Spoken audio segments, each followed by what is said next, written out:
নমস্কার বন্ধুরা, welcome to SB sport zone. এই ভিডিওতে আমরা কথা বলবো বেশ কিছু গুরুত্বপূর্ণ আপডেট নিয়ে।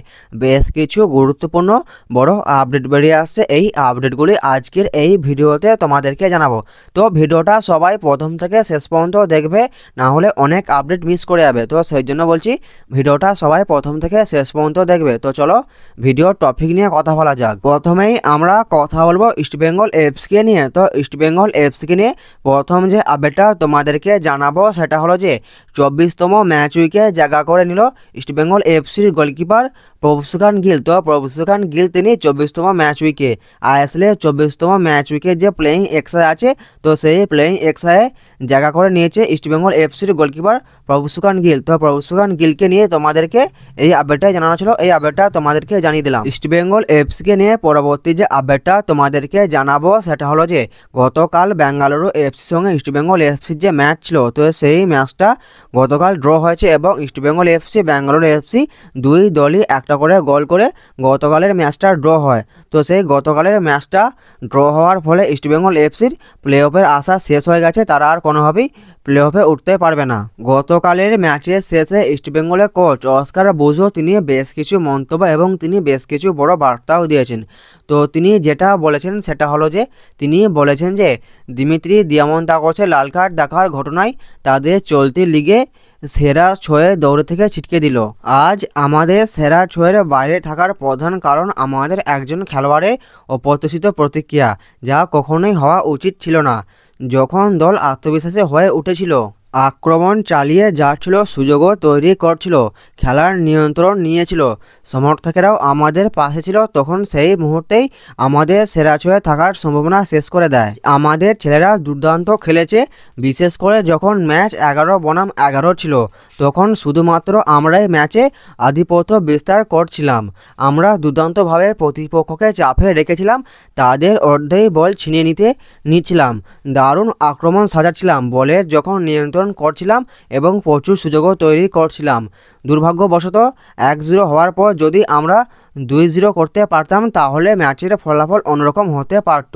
আমাদের যথেষ্ট সুযোগও ছিল, তবে এটা সত্যি যে শেষ 25 মিনিটে যখন তারা আমাদের বক্সে চাপ দিতে শুরু করলো, তখন আমরা কিছুটা ভাগ্যবান ছিলাম যে তাদের কয়েকটা শট পোস্টে লেগে ফিরে যায়। এছাড়াও অস্কার তিনি বলেন যে আমরা খেলোয়াড়দের পারফরমেন্সের জন্য আমি গর্বিত, আজকের পারফরমেন্সই আমাদের পথ দেখাচ্ছে।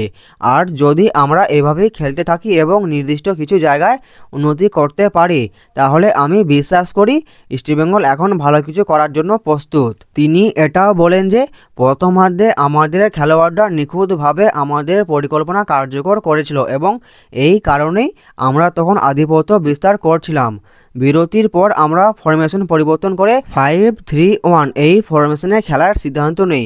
শুধুমাত্র 2টি লাইন নিয়ে খেললে আমরা আরও বেশি ওপেন হয়ে পড়তাম, তাই আমরা 3টে লাইন ধরে খেলছিলাম এবং রক্ষণে একজন অতিরিক্ত খেলোয়াড় যোগ করেছিলাম, যাতে প্রতিপক্ষের উইং আক্রমণ ঠেকানো যায় এবং মাঝমাঠ আরও সুরক্ষিত থাকে। তিনি এটাও বলেন যে তবে এখন যেহেতু সেই লক্ষ্য অর্জন সম্ভব নয়, আমাদের সামনে এখন একটাই লক্ষ্য, সেটা হলো এএফসি চ্যালেঞ্জ লিগ।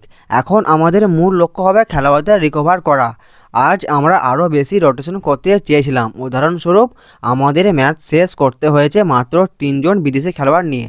লাল কার্ডের পর একজন বিদেশি খেলোয়াড়কে আর পরিবর্তন হিসেবে ব্যবহার করা সম্ভব হয়নি। ক্লেটন সিলভা বেঞ্চে অপেক্ষা করছিল, কিন্তু তাকে নামানো সম্ভব হয়নি। ইস্টবেঙ্গলকে নিয়ে পরবর্তী যে আপডেটটা তোমাদেরকে জানাবো সেটা হলো যে ইস্টবেঙ্গল এএফসির প্লেয়ার আনোয়ার আলী তিনি গতকালের ম্যাচে একটা চোট পেয়েছেন। আশা করি তোমরা অনেকেই জানো, মানে যারা খেলা দেখেছো তারা আশা করি সকলেই জানো যে আনোয়ার আলী তিনি গতকালের ম্যাচে একটা চোট পেয়েছিলেন। তো তার চোট নিয়ে যেটা জানতে পারা যাচ্ছে সেটা হলো যে তিনি তার হ্যামস্ট্রিংয়ে একটা চোট পেয়েছেন, তো সেই জন্য তিনি 2 সপ্তাহের জন্য মাঠের বাইরে থাকবেন। তো আনোয়ার আলীর চোট নিয়ে এখনও পর্যন্ত এরকমই আপডেট বেরিয়ে আসে, এই আপডেটটা তোমাদেরকে জানিয়ে দিলাম। এরপর তোমাদেরকে যে আপডেটটা জানাবো সেটা হলো যে সুপার কাপ নিয়ে ফাইনাল আপডেট বেরিয়ে আসছে, যেটা জানতে পারা যাচ্ছে যে ফাইনালি সুপার কাপ আবার ওড়িশাতে ফিরে আসছে, মানে কলিঙ্গ সুপার কাপই হতে চলেছে এবারে। মানে 2025-এর যে যে সুপার কাপ হতে চলেছে সেটা আবার কলিঙ্গতেই হতে চলেছে এবং কলিঙ্গ সুপার কাপই হচ্ছে। এরকমই আপডেট বেরিয়ে আসে সুপার কাপ নিয়ে। তো এটাই ফাইনাল আপডেট, তোমরা ধরে নিতে পারো যে ওড়িশাতেই সুপার কাপ হতে চলেছে। এত দিন ধরে সুপার কাপ নিয়ে অনেক আপডেট বেরিয়ে আসলো যে সুপার কাপ গোয়াতে হতে পারে, কলকাতায় হতে পারে, কারণ ব্যাপারটা সেরকমই চলছিল। তো ফাইনালি সুপার কাপ ওড়িশাতেই হতে চলেছে এবং এই এপ্রিল মাসে সুপার কাপ মানে কলিঙ্গ সুপার কাপ এপ্রিল মাসেই শুরু হতে চলেছে। তো কলিঙ্গ সুপার কাপ নিয়ে এটাই ফাইনাল আপডেট। তো ফাইনাল আপডেট তোমাদেরকে জানিয়ে দিলাম। তো আজকের এই ভিডিওতে তোমাদেরকে এই আপডেটগুলি জানানো ছিল, এই আপডেটগুলো তোমাদেরকে জানিয়ে দিলাম। ভিডিওটা যদি ভালো লাগে ভিডিওটা অবশ্যই একটা লাইক করে দিও। যারা আমাদের চ্যানেলে প্রথমবার আসবে চ্যানেলটা অবশ্যই সাবস্ক্রাইব করে দিও। তো দেখা হচ্ছে নতুন কোনো একটা ভিডিওতে।